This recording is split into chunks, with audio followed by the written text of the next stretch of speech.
The River Between Us, Part 1. My name is Ao. I am a fisherman. I was born by the river, and I have lived my whole life hearing its voice. The river is not silent. It whispers in the day, and it roars in the night.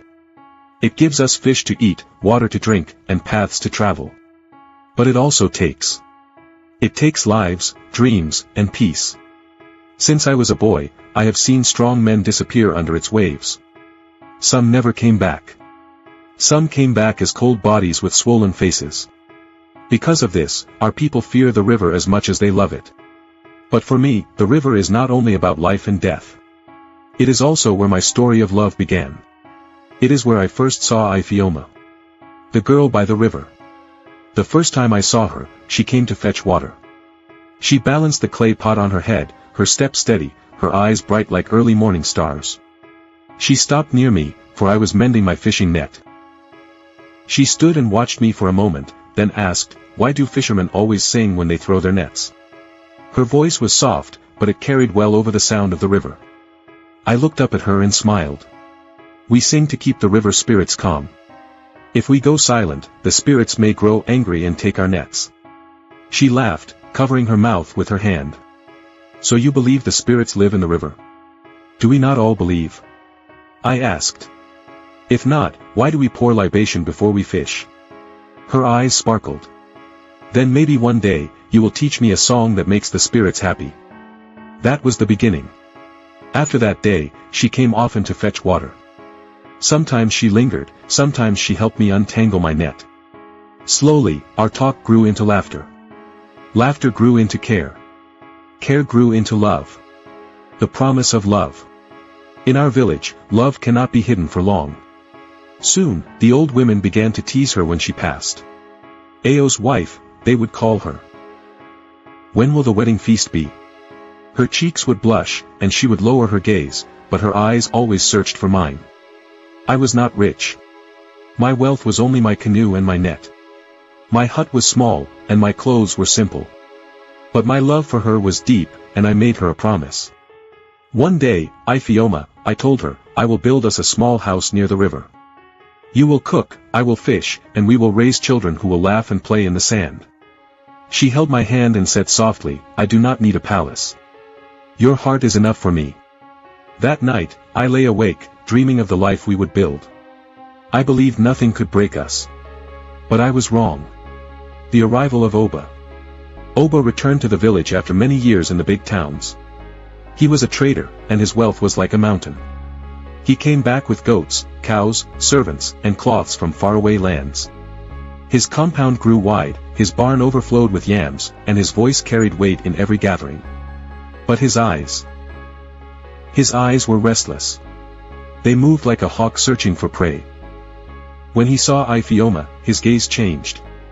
He began to send gifts to her father, jars of palm wine, bags of salt, fine cloths, and even a young goat. He did not ask with humility. He demanded with wealth. Ifeoma refused him gently, but Oba was not a man who accepted no. One day in the village square, he spoke loudly before the elders. Why should Ifeoma waste her life with Ao, a poor fisherman? What can he give her? Fish bones and empty pots. I will give her bracelets of gold, a house with servants, and cloths from the city. The people murmured. Some shook their heads, some looked at me with pity. His words cut my heart like a knife, but I said nothing. Ifeoma's father grew uneasy. I could see it in his eyes. He feared Oba's power. He feared that refusing him might bring trouble. The river whispered louder in those days, as if it was warning me that a storm was coming. The friend I trusted. My closest friend was Nnamdi. We grew up together. We fished together, we hunted bush rats together, we even fought bullies side by side as boys. He was like a brother to me. When Ifeoma came into my life, he was there. He laughed with us, he teased us, he gave me advice. I trusted him with everything. But sometimes, I caught his eyes lingering on her longer than they should. I told myself it was nothing. I believed he could never betray me. Until the day I saw him with Oba. The strange meeting. It was evening, and the sun was sinking behind the trees.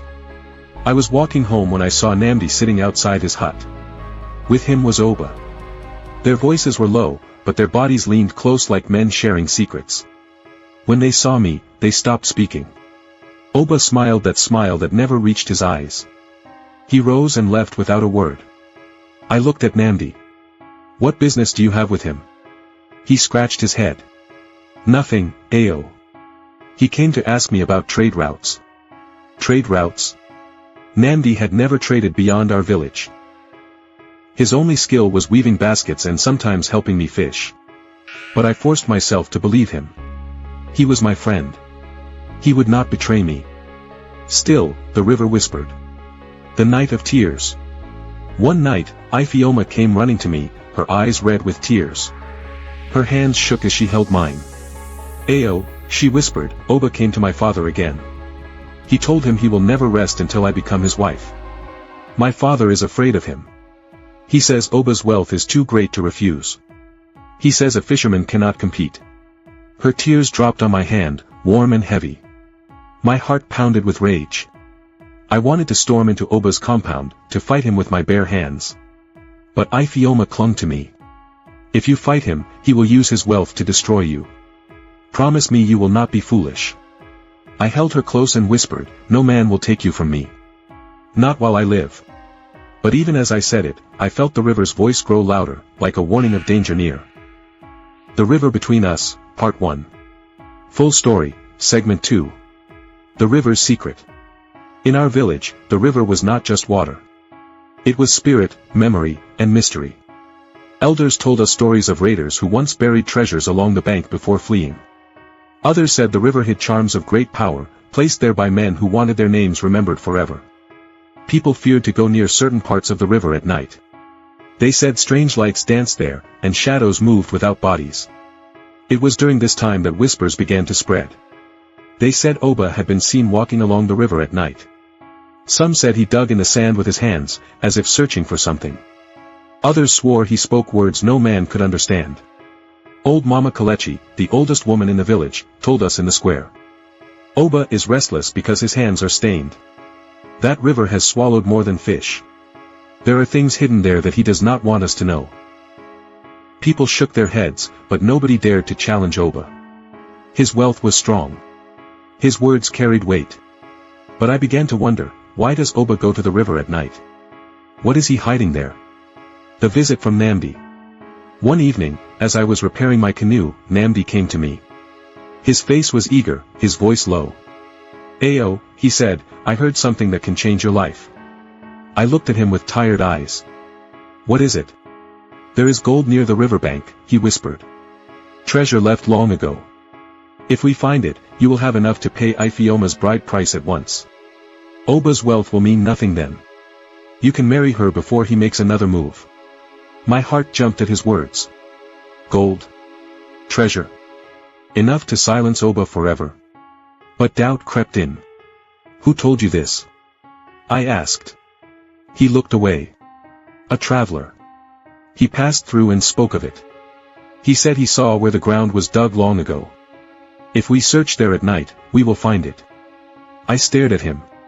He was my friend, my brother. But the river's whisper in my heart grew louder. Why at night? I asked. Because no one must see us, he answered quickly. If others know, they will claim the treasure before us. Tonight, we go. The struggle in my heart. That night, I lay in my hut unable to sleep. I thought of Ifeoma's tears. I thought of her father, already bending under Oba's gifts. I thought of my poverty, my empty pockets, my single canoe, my hut with leaking roof. Maybe this was fate's hand. Maybe the river was finally opening its chest to me. If I found treasure, I could stand tall before everyone. I could marry Ifeoma with pride, and no man would mock me again. But still, the whisper of the river pressed against my ears, like a warning, not all treasure is gold. Some treasures are graves. I rose before midnight, tied my net around my waist, and met Nnamdi under the palm trees. His eyes were bright, too bright for the night. Are you ready? He asked. I nodded, though my chest was heavy. The path to the river. We walked in silence. The sky was dark with clouds. The moon hid its face, and the wind carried the smell of rain. The river's roar grew louder as we drew near. Nnamdi led the way. He walked as if he knew every step, though he claimed a traveler told him. That troubled me, but I said nothing. Finally, we reached a place where the ground was freshly disturbed. The sand was loose, and the air smelled of rot. There, Nnamdi whispered. The treasure is beneath. I bent down and touched the soil. It was damp, cold, and soft, like the earth of a grave. Something inside me tightened. Nnamdi, I said slowly, who truly told you of this place? He did not answer. He only handed me a short spade. Dig. The blow.